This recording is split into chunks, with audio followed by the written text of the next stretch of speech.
Hey there, are you a chocolate lover? If so, you're in for a treat today. Yes, pun intended, because we're going to spend a lot of time talking about chocolate. We'll discuss how it's made as well as its health benefits. So, you may have seen chocolate, specifically dark chocolate. It pops up on lists of superfood from time to time. And it's true, chocolate does have many positive health benefits. But here's the problem. Most of the chocolate we find on store shelves are a far cry from being even remotely healthy, and this is primarily due to the added sugar. But today we're going to talk about chocolate that's not only delicious and decadent, but is also low sugar and dairy free. So stick around. Today's episode is sure to satisfy your sweet tooth. Hello and welcome to the Over 50 Health and Wellness Show. I'm your host, Kevin English. I'm a certified personal trainer and nutrition coach, and my mission is to help you get into the best shape of your life, no matter your age, so you can show up in the second half of your life as the healthiest, strongest, most vital version of yourself. We have a great show for you today. Rym Selmi is here, and she's going to share with us her quest for delicious yet healthy chocolate. But before we get to that, I want to let you know that this episode is brought to you by Living Libations. So it is so hard to find truly organic and natural beauty products that don't contain a bunch of harsh chemicals. Even brands that are labeled organic and all natural often sneak in these insidious harmful chemicals. But Living Libations has a line of pure and organic renegade beauty products that make you look, feel, and smell your best without any of these harsh and harmful ingredients found in almost all commercial beauty products. They have a full line of products for both men and women that not only leave you clean, radiant, and smelling great, but all of their products actually heal and nurture your skin's natural microbiome. I personally switched over exclusively to their products a little over 5 years ago, and they're an important part of not just my hygiene care, but of my whole body wellness care as well. You can check out their full line of soaps, shampoos, cleansers, oral care, deodorant, natural makeup, and tons more. Just head over to silveredgepartners.com, click on the Living Libations link, and you can get 10% off your order when you use coupon code SilverEdge at checkout. Again, that's silveredgepartners.com. Use coupon code SilverEdge. That's SilverEdge all run together with no spaces. Okay, enough of that. Let's get on with today's show. My guest today is Rym Selmi. Rym is a chocolate lover who's on a quest to create the world's best plant-based, low-sugar chocolate treats. She's the CEO of Miro, whose mission is to make low-sugar vegan chocolate as good or even better than the finest of chocolates from Europe, where she grew up. Join us today as Rym shares her own personal journey of how food transformed her health and her life and eventually led her to becoming plant-based, as well as how we can lead healthy, balanced lives that includes delicious, decadent chocolates. Without further ado, let's meet Rym. Hello, my guest today is Rym Hi. Selmi. Rym, welcome to the Hi, show. thank you very much for having me. Yeah, it's my pleasure. I'm glad you're here. And I really want to dig in and talk to you about, well, specifically, I want to talk to you about chocolate and sweets and maybe dig into the plant-based stuff a little bit. But before we get going, let's back up. Let's talk about your background. How did you get interested in sweets and chocolates? I used to have a very different background, like a finance kind of corporate finance kind of background, and I lived in London for about like almost 7 years, and before that, I used to have like a very hectic lifestyle where I would rely like predominantly on coffee and sugar just for the kick, like the energy boost. But then I really felt miserable. Like I had to drag myself to work every single day. I had to like force myself to do the hours, like staying long. I mean, until late at work, and it was very difficult, and it was due to my diet.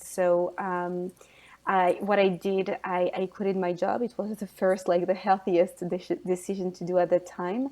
And then I started to embark in this journey of like that became like later like a plant-based journey. But I just wanted first of all to heal and recover through like eating more veggies and having a healthier lifestyle, reducing my sugar intake, those kind of things. So I initially, oh yeah, please go on. No, I was going to jump in there and say, okay, so that's very interesting. I think that's something that a lot of us can relate to, right? We've at one point in our lives we were just stress had overcome Mhm. us, whether that's our family, our careers, or something, and our health gets put on the back burner, right? And typically there's some sort of event for those of us that change, right? Me personally, I'm a little over 10 years ago, I was as unhealthy as I've ever been in my entire life, right? And it was a medical event that really was the catalyst for me to change. Now, I hear you saying things like, yeah, I was addicted to coffee and the sugar in the coffee and to kind of get me through. And that worked until it Yeah. didn't. And it sounded like you realized you were in this unhealthy place. And you said, the healthiest thing for me to do was to quit my job and to start exploring maybe some nutrition. What were the factors leading up to that? I mean, you mentioned that you were a little bit stressed out. You knew that the sugar and the caffeine addiction probably weren't helping you. What was the catalyst that got you to decide, hey, I'm going to quit this job and I'm going to start to go on this journey of figuring out, can I be healthier? Okay, what I'm going to say can be like a bit dramatic, but it's nevertheless what I experienced. At the time, like before I started this job, I was a very happy person. And I saw myself dragged into this kind of very, always this kind of mood where, I don't know, there was, there was something that I wasn't happy of my body. I wasn't happy of my mind, like the way I used to think. Like for example, every time I would wake up every morning, like every single morning I would wake up and I would feel exhausted and a lot of those stuff. And I became like a almost a sad person. And as crazy as it may seem, it really is the what the like the impact food can have on your mental health. And I'm not talking about weight. I'm not talking about a beautiful skin or a healthier skin or whatever. I'm talking about like mood, mental health, productivity, sleep. I'm talking about all those things that makes a human being like well balanced and happy, and these I didn't have anymore. So for me, like what really triggered that was my job, because it was very hectic and I felt overwhelmed and I couldn't take any like 5 minutes for myself. And then those habits where there was no vegetable on my plate, a lot of pizzas, a lot of burgers, a lot of cheese, a lot of those things, and of course sugar. Yeah. Yeah. And so I think that's really interesting. And a lot of people think of food, well, if they think of it at all, right? A lot of people think of food when they relate it to their health as typically weight loss, right? So, Yes. oh, I need to go on a diet, I need to lose these pounds. But you said something very interesting there. Our nutrition has such a huge impact, not just on our body composition and things like skin, etc., but on our mental health, our emotional well-being, and some of these other factors. In fact, we just had a guest on Dr. Gregory Scott Brown, a couple of episodes back, and he's an integrative psychiatrist, and he is a huge advocate for cleaning up your diet, specifically for mental and emotional Mhm. health. So I think it's interesting that you recognize that early on. You talked about, hey, I self-identified as this happy person, and just all of a sudden I found I wasn't. And you've traced this back to, it sounds like a couple of things, right? One, your career wasn't serving you, and it was time to make some changes there, it sounds like. And then, secondly, nutritionally. So, what was that journey like? Did you change things drastically all of a sudden? Did you experiment? What was your nutritional journey like? Um, my journey was a bit different than most people who gets into the plant-based like diet. I initially started to, so it was about 7 years ago. It wasn't as mainstream as it is now, and I just started with a 2 weeks like dairy-free challenge. So it was a baby step, but definitely the most like the safest step I could take, because like switching to a dairy-free diet nowadays, especially nowadays, is not difficult. Like you have a ton of options and super tasty options. For example, I'm a huge fan of pistachio, so I would make myself like pistachio milk. Or you have almond milk, oat milk, everything. And at that time, there wasn't all those options. But what I could find through like at Whole Foods or other health stores were essentially like almond milk or soy milk, and it was a great beginning. So and I realized that like it was very easy to switch in my cappuccino, like the milk I would take, and I also realized that I didn't need actually cheese in my life. I have like a very delicious memory of cheese, but I didn't need it. Like I didn't miss it. It wasn't like an addiction like sugar or those kind of things. So I found after 2 weeks, I saw some great results. And I also noticed that my mood was better.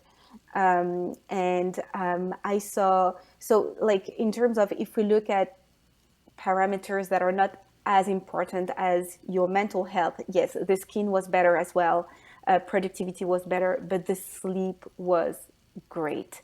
I would wake up with more energy every single morning, and this really was the step for me that encouraged me to go fully. And I mean, not fully yet, but to start a plant-based challenge again, like still a challenge. And I started like for 2 weeks, and the results were 5 times better or even more. And this was for me hands down the best decision I took for my health. And then my husband started to notice like positive change, and he started also to experiment. So yeah, so that's really how I got into like a plant-based journey. Okay, so it wasn't an all or nothing switch then. It sounds like you did this 2 week and it was a dairy free challenge to start. And that just the dramatic differences you noticed in your health and your overall well being made you curious enough to continue exploring. Is that Yes, fair? absolutely, absolutely. Yeah. For me, it wasn't like so. There are three avenues to a plant-based diet. Like generally, people start a plant-based diet either because they want to save animals, or they want to do their part for the planet, or it's their health. And for me, I started with my health, and then I started like to read more and more about this diet. And I noticed that it's actually the only diet in the world that gives you these 360 degrees like kind of experience, because you do this for yourself, but the impact on others is huge. You, even if you don't do it for animals, it actually impacts animals. Even if you don't do it for the environment, well, if everybody would like do like some baby steps, not even go 100% plant-based, but like some little changes, then it would change dramatically their lives. So that's more than a diet. It's more than lifestyle too. It really is some form of solidarity, recognition of others and of yourselves. And it's the only diet that is so healthy, like even mentally, like to do something, you feel you're doing something for others too. Yeah.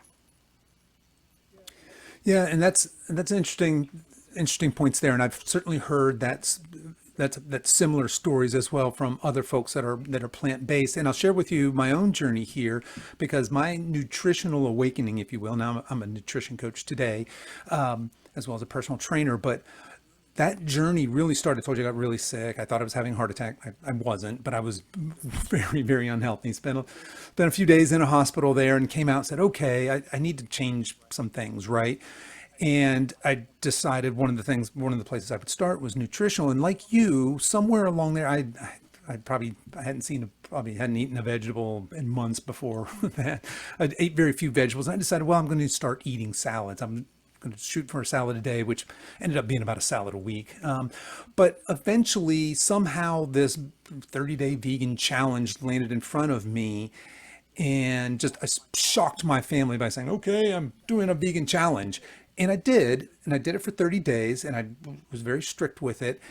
And lo and behold, I had never before in my life just put together my overall health and well-being with what I was eating.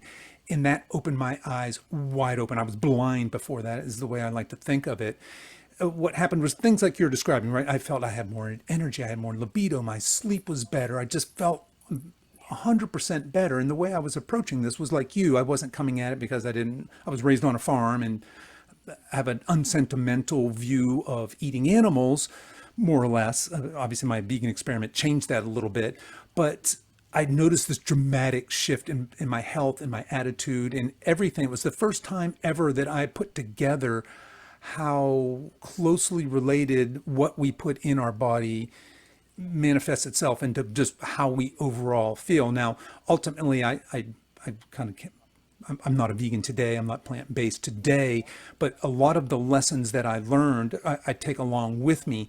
Now, you had mentioned that when you are in this plant-based eating, it's more than just what you eat. Now, is that a part of your identity? Do you identify as being vegan? Do you identify as being plant-based? No, Or is that more, no, that's just the way I eat? no. For me, it's I see it like I don't I don't want to label myself through food.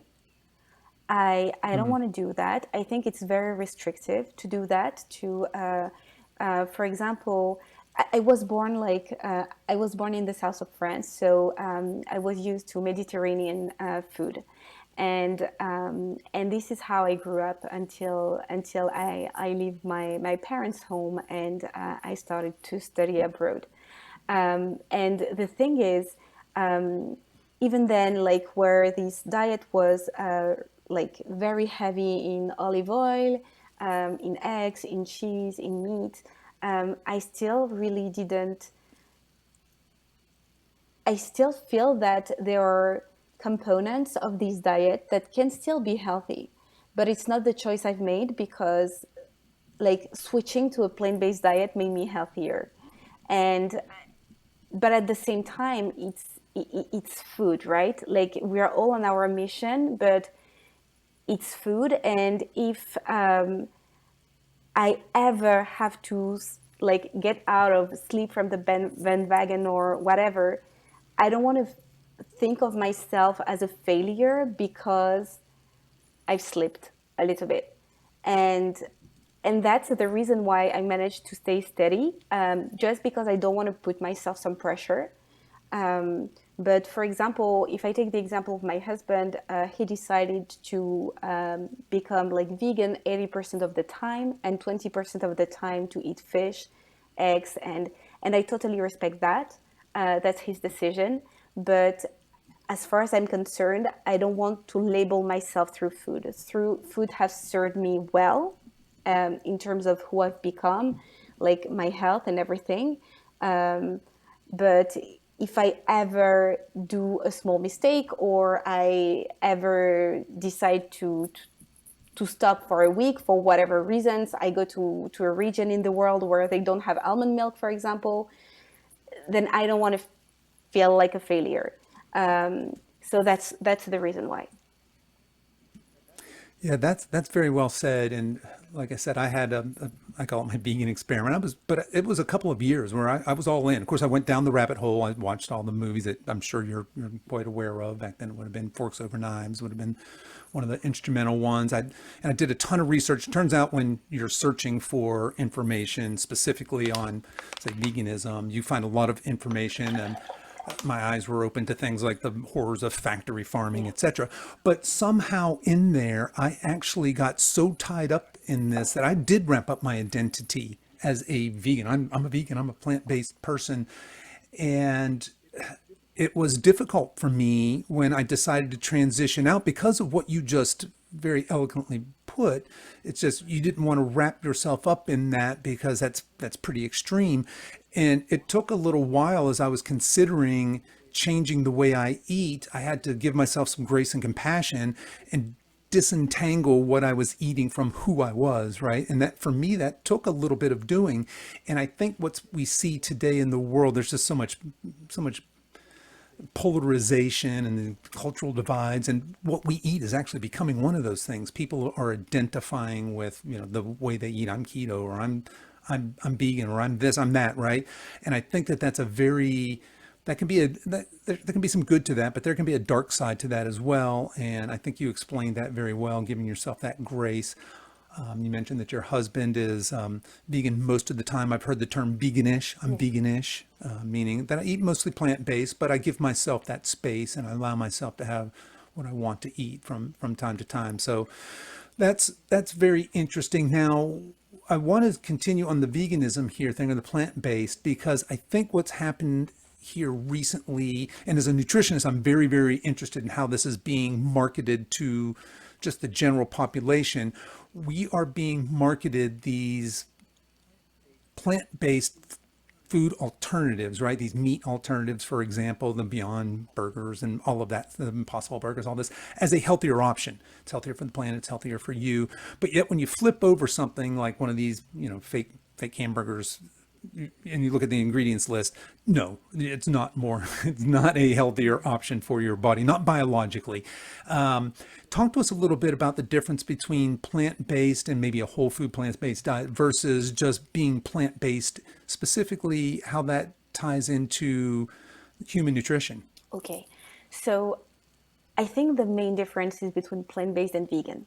And the reason why I don't want to call myself vegan, other than the aspect we discussed about a few minutes ago, is because vegan nowadays is like you have a ton of junk food that is considered as vegan. Plant-based is healthier. Plant-based is really like a diet out of plants. Meaning that, for example, the Beyond Meat or Impossible Burgers or those are great for people who are not so sure if like they can still like it's a good intro to a vegan diet, but it's not a good intro to a plant-based diet because instead of doing like if you want to replicate and create a plant-based burger, in that case you should do it with, for example, mushrooms or black beans and spices. And this is what a plant-based diet is. It's really a plant-based a diet out of plants, so very natural, unprocessed, rather than vegan is just like no animal product or byproducts. That really what it means, and that's the difference between those two. Thank you for saying that. I've not heard that clarified in that way, and that certainly makes sense to me. And I know in my own journey nutritionally, that was who knows, maybe I'd still be plant based today. But what happened was that first year, and certain maybe the first 6 months, I was fanatic about it. It was just I have gone from not eating plants to eating only plants basically. But I was preparing everything. I was taking all this time and I was making everything from whole foods and got my whole family on board with this and we were eating that way. But then over time, that takes a lot of work. And eating any whole foods diet takes a lot of work because you're processing and preparing and doing these other things. But just over time, I got lazy and I thought, oh, well, here's, I can have a hot dog because it's a vegan hot dog. I can have this pizza, it's a vegan pizza. There's this, they make delicious vegan ice cream.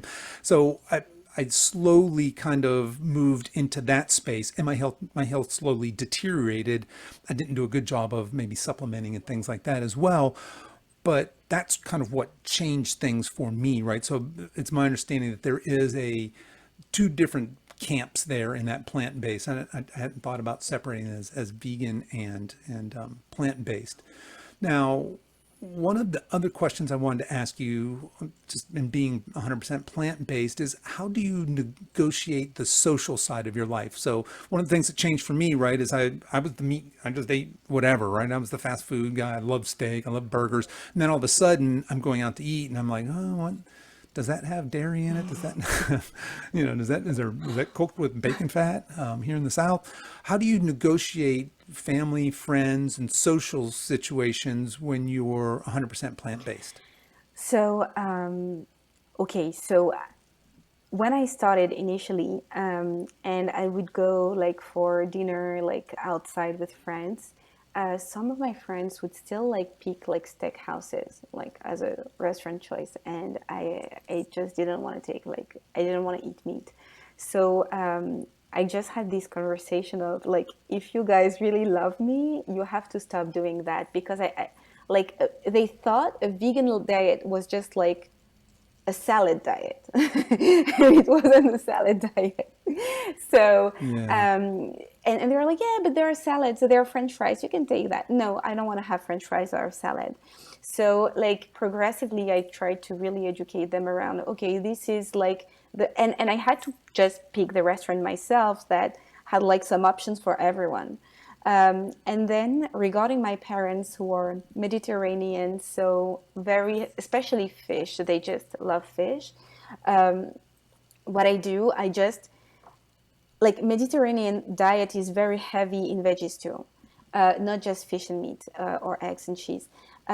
So like regarding, I had like solid foundations for my mom because she's an amazing cook for doing some gratin or um, anything really that contains like veggies. So what I would ask my mom to do, because she likes cooking when I go and visit her, she would still have her fish and everything, but she would make the side the main, if you see what I mean. Like, Yeah. and they've learned to respect that, and they've learned to almost enjoy it. I say almost because they really have like they have like really strong ideas when it comes to food.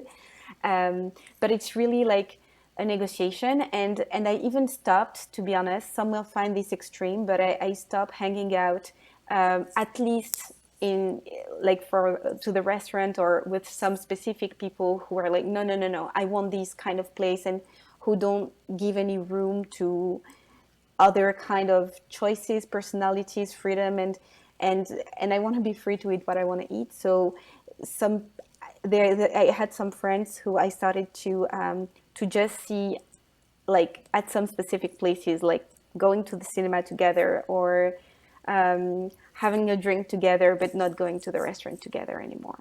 So yeah, that's how I did it. Yeah, and to your point, you've done this for quite some time, and things were you probably had a lot less options now. It's rare we go anywhere these days where I don't see something on the menu that's clearly targeted for plant-based folks. That's delicious, right? That's not a salad. And I think the Yes. gluten-free is the other thing you're seeing quite commonly now. These are actually you don't have to request them, but you can actually just say you can order from the menu. All right. Well, that brings us to chocolate. So let's switch gears here a little bit. We've talked a lot about plant-based. And, I have to say, I'm not really sure how chocolate is made. I'm guessing since there's such a thing as milk chocolate, that dairy is commonly used. But you, as we mentioned in the intro, you are the CEO of Miro. Talk to us a little bit about, well, first, where did you get your love of chocolate and your knowledge of chocolate, I suppose? Um, okay, so I've always loved chocolate. It has always been my favorite thing on earth. So I've always had a sweet tooth, and I was born and raised in Europe. So we have a very strong culture for chocolate, especially some countries like more like Western countries from the UK all the way through Italy, so Belgium, France, Switzerland. We have this very strong chocolate culture. So I've tasted like in my childhood amazing chocolate that I have never tasted anywhere else in the world. So I had this education and background for chocolate. Okay, so you're a chocolate lover, and now you own a company, a chocolate company, a plant-based chocolate Yes. company at that. And talk to us, how did that come about? How did you end up starting this company? So I developed gestational diabetes during my pregnancy, and um, and I was really like, again, I've always worked in very hectic and intense jobs, so I needed like something sweet, like just to mentally like. So I just it was very difficult for me where my when my doctor announced that I had gestational diabetes, because it was with all the cravings I had, it was very difficult. So the first thing I did, I just went to Whole Foods, and I went to Target and a few other stores, and I tried to see which options they had that had no added sugar or that were low in sugar. And I found a few alternatives. So I was super excited when I went back home, and I on the same day I tried, like, I took a bite of everything, and but so these were chocolate, but there wasn't like the indulgent factor, the wow factor that chocolate brings. And because there was always a problem, it was either the mouthfeel or the satisfaction at the end. Like, you want to be like satisfied, reach your satiating point, and like those kind of things, or the taste that had like a very strong aftertaste. So I was a bit disappointed. I gave birth to my daughter, and I just like planted a seed in my mind, and I was like, okay, yeah. And my doctor told me, look, even if after you give birth you won't have diabetes anymore, you need to be super careful, because actually, like, I think 40% of person who developed gestational diabetes get diabetes. So she said to me, you need to work out, you need to make sure that you eat healthy and you don't overindulge on sweet stuff. And because I have a sweet tooth and I've always eaten like sweet stuff every day in my life, I thought, okay, I just need to pull the plug here, like just recenter, and if I can find these products somewhere else, I need to make it myself, because there are probably other people in the same situation than I am. Okay, so you had gestational diabetes, and you had this craving for chocolate, for sweet chocolate, with that, and that you're describing this texture and this mouthfeel, and you're just not finding on the shelves just the sugar-free, dairy-free chocolates there. They're not meeting your requirements there. So you decide you're going to start a company. Now, had you any experience actually making chocolate before this? No, but I have experience with, so I'm the person who created and launched in Europe the first vegan Magnum style of ice cream. So well before Magnum. And because you need to have a chocolate couverture, we call it, like, like the chocolate cover, um, that Mm-hmm. needs to have like some certain properties. I let's say that I I worked a lot on a lot on chocolate, and yeah, and I developed a lot of knowledge. So for me, it almost came naturally after I developed the gestational diabetes, that maybe I can create something here in the US, where for the US audience, because I've been living in the US for several years now, almost 6 years. And yeah, and I found that I could actually bring like the taste of European chocolate that I know and love here to this market. And not only bring that European taste of chocolate, but this is going to be, of course, plant-based, and it's going to be, is all of your chocolates, are they all low Yes. sugar? Yes, so they contain Okay. less than. So the challenge was to create like chocolate bars, peanut butter cups, and so on, that contain less than a teaspoon of sugar per bag or bar. So I'm sorry, say that again. Contain a less than teaspoon what? of sugar. So for example, 3 4 grams of Okay. sugar for a whole bar. Okay, so 3 grams of sugar for a whole bar. That, compare that to any candy bar you're going to find on the shelf, and In that's comparison, very low yeah, in sugar. comparison, it's Yeah. 40 to 60 grams of sugar for a conventional bar. Yes, Yeah. Yeah. Okay. Wow. All right. And so now you guys do more than just chocolate. Is that right? I mean, yes. you mentioned peanut butter cups in there. I can't remember the last time I had a Reese's peanut butter cup. So talk to us about what sort of options you guys Yeah, have. sure. So at the moment, we have 6 products. So everything is plant-based, low sugar, low carb.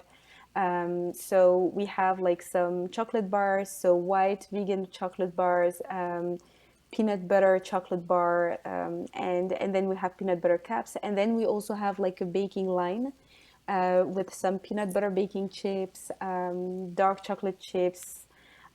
We have a replica of maple syrup, because I love maple syrup. I'm a maple syrup lover, and I wanted something that was no added sugar, that contained a very minimal amount of sugar.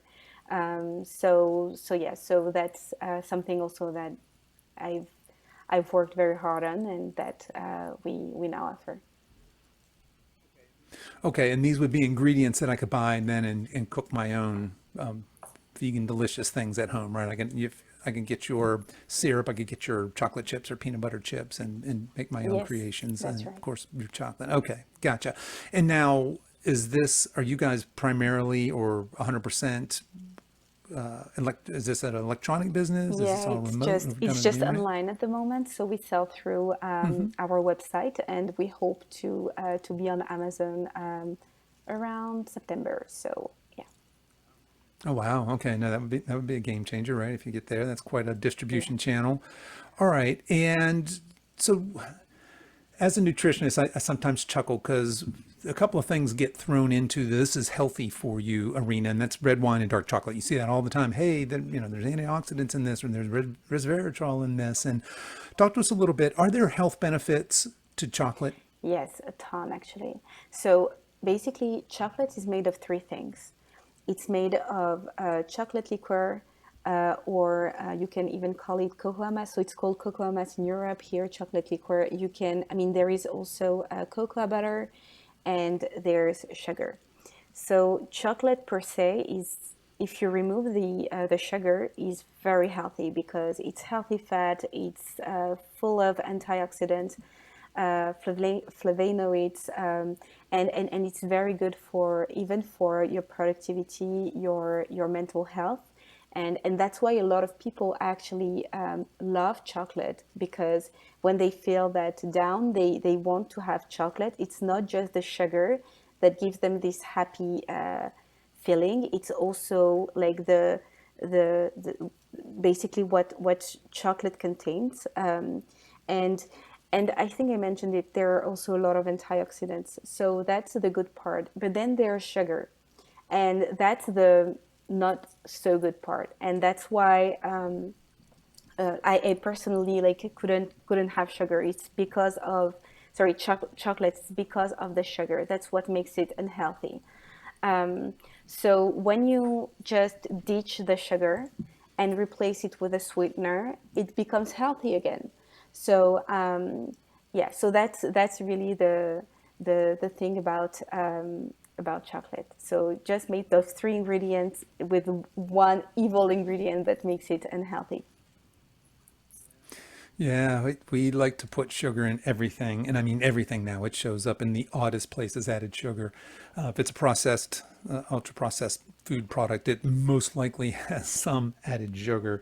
Now, you had mentioned that you're replacing most of this sugar and you're sweetening with other things. What do you folks use to sweeten your chocolates? So we, so for me, to go back to the story I shared earlier, one of the things I noticed was the aftertaste when I tried like a lot of brands. And so for me, the importance was to, it was super important to create a blend that had no aftertaste. And so we use stevia that can have a very strong aftertaste, but then we pair it with other stuff, and we've created a process that completely mitigates this. So we use stevia, we use chicory root fiber, and we use erythritol. So we've seen a few people talking about erythritol. Like apparently it would upset like some stomachs that are very fragile, like some don't really don't really like erythritol. And when we developed our chocolate bars, we tried to understand why, what was the problem with erythritol. And we discovered actually that a lot of companies don't talk about this. Actually, I've never seen any company talking about this, but most of the company used processed erythritol. And that's the reason why some stomachs can't bear erythritol, and instead we decided to use fermented erythritol that is natural, in line with this plant-based message that we discussed about, more natural, and that makes a great alternative. So we combine those three. We've created a process, a very natural process, and that way we don't have any aftertaste, and we have the same mouthfeel as than sugar, basically. Okay. Yeah, no, I love that. You've obviously put a lot of thought into this. Yes. It's clear that you're passionate about it. And I love that you're in this space and that you are consciously trying to create something that's still delicious and maybe even decadent, but that is less processed and less horrifying, let's say, than just a lot of the candy that we see in our market here. Now, Rym, as we are wrapping up here, what's next for you and what's next for Miro? Um, I think so. We want to expand our chocolate range. We really want to explore like more like create even more indulgence for our customers, and for us, really the challenge is to really tap into the unexplored conventional stuff, then veganize them and so make them plant-based and low sugar. So we are going to create more and more products that are low sugar and plant-based in the chocolate and candy space. Okay, so staying primarily then with the what we would call sweets, Yes, right? But staying with that, but trying to make them healthier, less sugar, that's right. and obviously plant based. Okay, fantastic. And I would guess, is it fair to say that's a growing market? That's yeah, that's a growing market indeed. I think plant based has got to be growing, right? There's a lot of attention there, but I think as people are getting more and more health conscious and health savvy, that people are starting to flip things over and saying, holy moly, 42 grams of sugar. I'm not sure how much that is, but it sounds like a lot. Yeah. So I would imagine that you're in the right time and right place for that. Well, Rym, so let's say people are listening to this and you got them salivating. They're thinking, holy moly, this sounds really good. I've not been eating a whole lot of chocolate because people like Kevin are out here saying, hey, people don't eat all that sugar. How can they get in touch with you? How can people connect with you, find you, and potentially get some of this chocolate? So we sell primarily, I mean, only through our website, Miro, which is Miro, and the website is miiro.co. And we're happy to issue a discount code for your audience, and we can issue a Kevin 10. What do you think of Kevin 10? Okay. Yeah? Okay, let's go for Kevin 10 then. Yep. Kevin 10. Yeah. Okay, folks, Kevin 10 will get you 10%. I think that's what we're Yeah, hearing yeah, here, yeah, right? that's right. Yes. Okay. Okay. Fantastic. And yeah, and if like I'm very hands-on, so if you ever need anything, you can just email us with all your questions, and we will reply within 48 hours. Okay. Fantastic. And are you guys on social media as well? Yes, so we are like the social media we prefer is TikTok. So we are our TikTok handle is Miro, so Miiro, and then underscore, and then plant-based, and which is exactly the same handle on Instagram, but we are more active on TikTok. Got it. And folks, I'll drop all of that information in the show notes here so you can find that there. All right. Well, Rym, I want to thank you so much for coming on the show today, sharing your story with us, sharing your passion for chocolate and for sweets with us. And I think what you're doing is great work. I encourage you to keep up the great work, and I wish you all the best in all your future Thank you endeavors. very much for your time and for having me. Absolutely. Oops.